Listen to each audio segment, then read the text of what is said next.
তৃণমূলের অন্দরে কি বাড়ছে গোষ্ঠীদ্বন্দ্ব, সেই প্রশ্নই আরও উস্কে দিলেন স্বয়ং তৃণমূল সুপ্রিমো। বাঁকুড়ার বিষ্ণুপুর হাইস্কুল মাঠে তৃণমূল প্রার্থী তন্ময় ঘোষের সমর্থনে সভা করতে এসে দলীয় নেতৃত্বকে কড়া বার্তা দেন তিনি।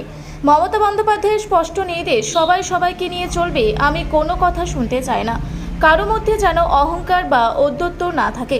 এই মন্তব্য ঘিরে শুরু হয়েছে জোর রাজনৈতিক চর্চা। বিরোধীদের দাবি, মুখ্যমন্ত্রীর এই বক্তব্যেই পরিষ্কার তৃণমূলের ভেতরে সব ঠিকঠাক নেই, গোষ্ঠীদ্বন্দ্ব, কোন্দল আর নেতৃত্বের মধ্যে দূরত্ব সবটাই নাকি সামনে চলে এসছে তার নিজের কথাতেই। প্রশ্ন উঠছে, তাহলে কি দল সামলাতেই এখন প্রকাশ্যে বার্তা দিতে হচ্ছে তৃণমূল সুপ্রিমোকে? অন্যদিকে এই ইস্যুতে তীব্র কটাক্ষ করেছে বিজেপি।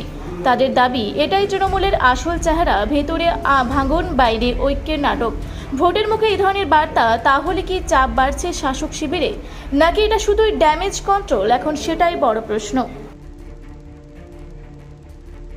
তার ভিড় দেখেই বুঝতে পেরে গেছেন যে তার সঙ্গে মানুষ নেই, এবং যে সংগঠনের 15 বছর ধরে সংগঠনের যাদেরকে তিনি সংগঠন বলছেন, মানে যারা অ্যাকচুয়ালি আর কিছু না, কতগুলো দুর্বৃত্ত একসাথে যোগ করে তৃণমূল কংগ্রেস পার্টিটা করেছিল, আজকে দেখতে পাচ্ছেন যে তাদের ঔদ্ধত্য মানুষকে কোথায় নিয়ে গেছে। তার জন্য আজকে বলছেন যে মানুষের কাছে যান, মানুষের কাছে এই করুন, কিন্তু মানুষ আর তাতে কিছু এসে যায় না।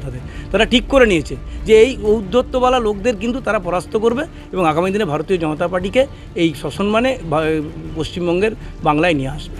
তার জন্য আজকে ওই মরণকালে হরিনামের মতন তিনি বলে গেলেন। বাঁকুড়া থেকে দেবনাথ মোদকের রিপোর্ট, রূপসী বাংলা মিডিয়া। আপনারা দেখছেন রূপসী বাংলা মিডিয়া। এখন একটা ছোট্ট বিরতি, ফিরে আসছি বিরতির পর। পুরুলিয়ায় পাত্রপাত্রী যোগাযোগের একমাত্র বিশ্বস্ত প্রতিষ্ঠান বিবাহ পরিচয়। আপনার মনের মতো জীবনসঙ্গী খুঁজতে পাশে রয়েছে বিবাহ পরিচয়। তাই আর দেরি না করে আজই যোগাযোগ করুন বিবাহ পরিচয়। Municipality commercial complex, 2nd floor, Chaibasa road, opposite PWD office, Purulia. Mobile নম্বর 9232440272। ফিরে এলাম বিরতির পর। আপনারা দেখছেন রূপসী বাংলা মিডিয়া।